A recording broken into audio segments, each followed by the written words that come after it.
오늘은 시편 106편으로 말씀을 전합니다. 우리가 함께 나눌 이 시편 쭉 읽다 보면 이스라엘의 길고 어두운 실패의 역사를 적나라하게 고백하는 그런 참회의 시임을 알게 됩니다. 광야에서의 방황을 이야기하고요. 그리고 가나안 땅에서의 우상 숭배, 심지어 자녀를 제물로 바치는 끔찍한 죄악까지 등장하는 것을 봅니다.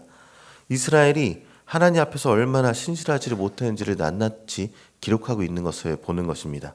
그런데 놀라운 사실은요, 이토록 가슴 아픈 실패의 역사를 이 시가 무엇으로 시작하는지 봤더니 할렐루야, 하나님을 찬양하라는 외침으로 시작하고 있는 것을 보게 된다는 것이죠. 어떻게 이스라엘은 자신들의 부끄러운 죄악의 역사를 회고하기에 앞서서 하나님을 찬양하라 이렇게 선포할 수 있었는가, 이 일을 보게 되는 것입니다. 그런데 우리가 사실은 우리도 이 시를 읽어가면서 우리 또한 이 시인처럼 우리의 모든 삶의 처음에 하나님을 찬양함으로 나아가야 한다는 것을 여기서 얘기하면서 촉구하고 있다는 것이죠.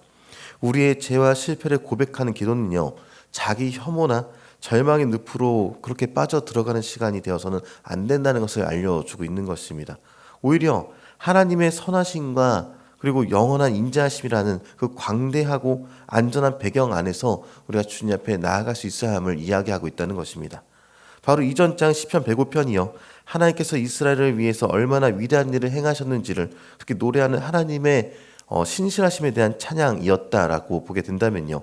오늘 본문은요. 이 106편은 그런 은혜에도 불구하고 이스라엘이 얼마나 하나님께 불성실했는지를 그런 기록이 되는 것입니다. 이 두 시편 105편과 106편은요. 어쩌면 동전의 두 양면과 같다 이렇게 생각하게 된다는 것입니다. 우리의 신앙 여정은요. 이 두 가지의 현실, 그러니까 변함없는 하나님의 은혜와 끊임없이 흔들리는 우리의 연약함 사이에서 이루어지게 되는 것을 보게 되는 것입니다. 이 106편은요. 그 연약함을 고백하는 기도가 할렐루야로 시작하게 될 수 있음을, 그리고 마땅히 우리가 그래야 한다는 것을 가르쳐주고 있다는 것이죠. 우리의 실패가 아무리 크다 할지라도 하나님의 선하심과 인자하심은 우리의 실패보다 더 크고 영원하다라는 것을 가르쳐주고 있다는 것입니다.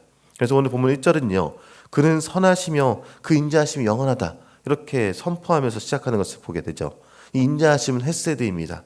상대방의 자격이나 행동에 따라서 변하는 감정적인 헤세드, 인애, 사랑을 얘기하는 것이 아니라 하나님께서 스스로 맺으신 약속 자체의 근거에서 결코 포기하지 않으시는 사랑에 대한 그 이야기를 의미하는 것이 헤세드인 것입니다.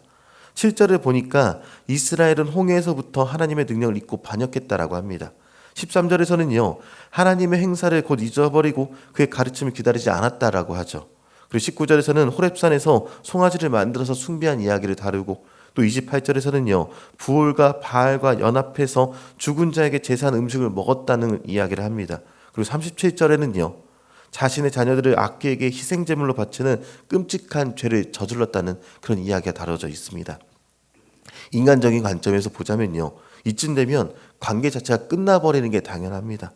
아니, 한두 번만의 배신만으로도요. 이미 신뢰는 깨어지고 인연은 끊어지는 것이 당연합니다. 그런데 하나님이 어떠해 하셨는가를 보니까 그들의 죄악에 진노하셨고 당연히 징계하셨지만 결코 완전히 버리지 않으셨다는 것을 이 시인은 찬양하고 있다는 것이죠.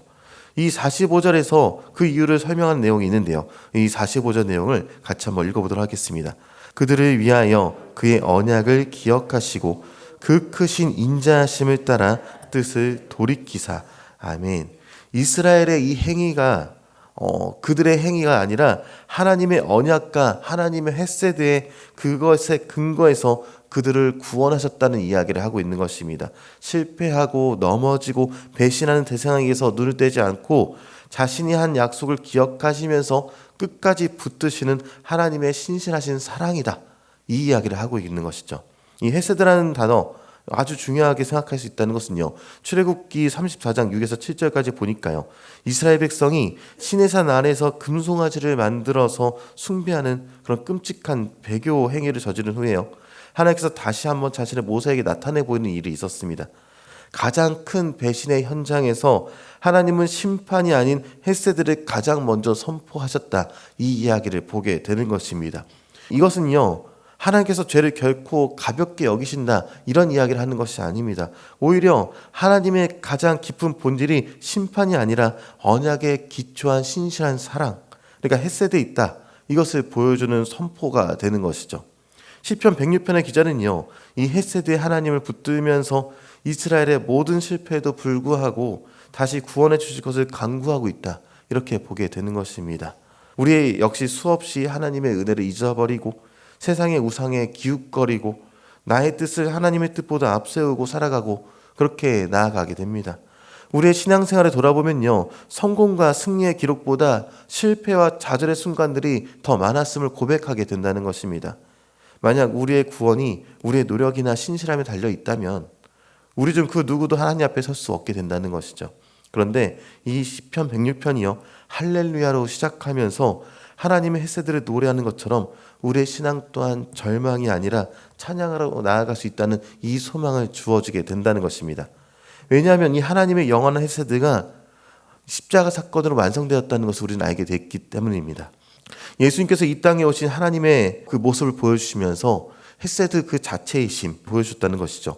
로마서 5장 8절에 증언하기를요, 우리가 아직 죄인 되었을 때 그리스도께서 우리를 위하여 죽으심으로 하나님께서 우리에 대한 자기의 사랑을 확증하셨느니라, 이렇게 기록하고 있습니다. 십자가는요, 하나님의 공의와 헤세드가 만나는 위대한 장소다, 이렇게 보게 됩니다. 하나님은 우리의 죄를 그냥 눈 감아주지 않으셨습니다. 죄의 값을 반드시 치러야 하는 그 공의를 만족시켜야 했기 때문에 자신의 아들 예수 그리스도에게 우리의 모든 죄를 담당시키시면서 주님께서 죽기까지 하셨다는 것이죠. 그리고 동시에 우리를 포기할 수 없는 그분의 영원한 헤세드로 우리를 위한 구원의 길을 열어내셨던 것입니다. 그렇기 때문에 이제 더 이상 우리는요, 우리의 실패에 갇혀 있을 것이 아니라 이제 십자가의 은혜 아래 모인 하나님의 백성인 것을 기억하면서 그분의 영원한 헤세드를 찬양하는 사람들인 것을 기억하면서 주님 앞에 나아갈 수 있어야 한다는 것입니다. 오늘 말씀을 마무리하면서 우리의 삶을 한번 돌아봤으면 좋을 것 같습니다. 혹시 반복되는 실패와 연약함 때문에 낙심하고 있지는 않습니까? 나는 안 되라고 스스로 정죄하고 있지는 않습니까? 그렇다면 오늘 시편 106편의 기도를 기억하시기 바랍니다. 우리의 고백은요, 우리의 절망이 아니라 할렐루야로 시작할 수 있어야 한다는 것이죠. 우리의 실패의 기록보다 더 위대한 하나님의 헤세드를, 그 역사를, 주님의 역사를 바라볼 수 있어야 한다는 것입니다. 십자가에서 모든 것을 이루신 예수님의 은혜를 굳게 붙드시기 바랍니다. 그래서 우리의 남은 모든 생애가 나의 의로움이 아니라 영원토록 변함없는 하나님의 헤세드, 주님의 인자하심, 주님의 은혜를 찬양하는 이 할렐루야 삶이 되기를 주님의 이름으로 축원합니다.